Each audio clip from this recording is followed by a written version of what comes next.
রবিবার 7ই জুলাই রাত 11:30টায় বিজেপির প্রার্থী কল্যাণ চৌবে আমাকে ফোন করেছিলেন।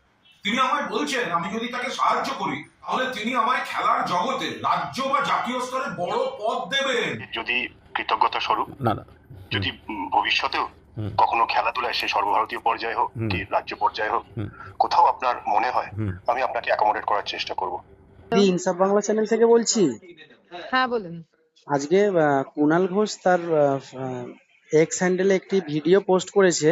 হ্যাঁ সেখানে শোনা যাচ্ছে যে কল্যাণ চৌবে, যিনি মানিকতলার বিজেপির প্রার্থী, তিনি কুণাল ঘোষকে ফোন করে একটি বড় পদের অফার করছেন, হেল্প করার কথা বলছেন। তো কি বলবেন দিদি?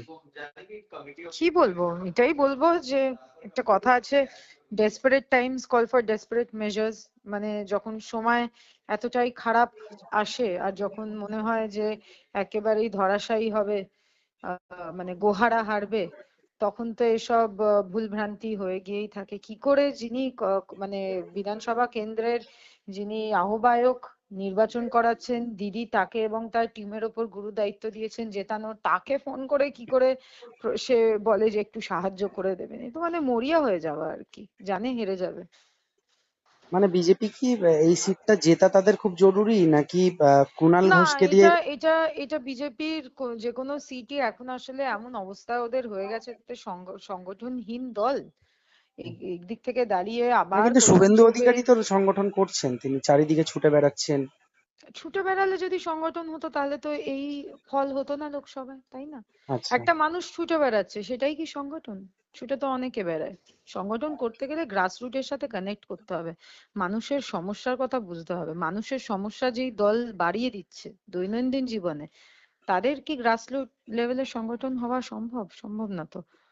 তো এর আগে রাহুল সিনহা, দিলীপ ঘোষ, আপনার সুকান্ত মজুমদার যারা দায়িত্বে ছিলেন বা এখনো হ্যাঁ আছেন সুকান্ত হ্যাঁ মজুমদাররা, হ্যাঁ কিন্তু পরবর্তীতে দেখা গেল একেবারে এককভাবে শুভেন্দু অধিকারী দায়িত্ব ঘাড়ে তুলে নিলেন, রাজ্যের চারিদিকে যাচ্ছেন, সংগঠন করছেন, অনেক অনেক হুম কথাবার্তা বলছেন তিনি। হুম মুখ্যমন্ত্রীর নাম করে চোর চোর কথাগুলো বলছেন, আরো অনেক কথা বলছেন, আপনি জানেন। হুম তো শুভেন্দু হুম অধিকারী দায়িত্ব নেওয়ার পরে কি বিজেপির দশা খুব খারাপ হয়ে গেল?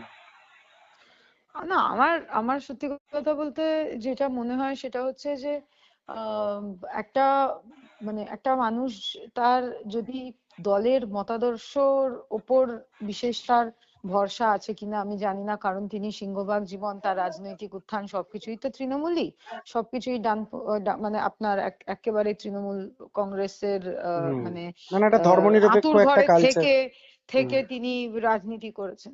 তো সেই দিক থেকে দাঁড়িয়ে তিনি ভারতীয় জনতা পার্টির পক্ষে হয়ে কতটা কাজ করছেন আর নিজেকে বাঁচিয়ে রাখতে, ভাসিয়ে রাখতে এবং রাজনৈতিকভাবে প্রাসঙ্গিক রাখতে কতটা কাজ করছেন, সেটা নিয়ে একটা দ্বিধাদ্বন্দ্ব কিন্তু বিজেপি নেতাদের মনেও আছে যে শুভেন্দু অধিকারী আসলে কি মানে ভিশন নিয়ে কাজটা করছেন ভারতীয় জনতা পার্টি। কারণ যদি ঠিক মতন কাজটা করতেন তাহলে আজকে তো এই ধরাশায়ী তাদের হতো না।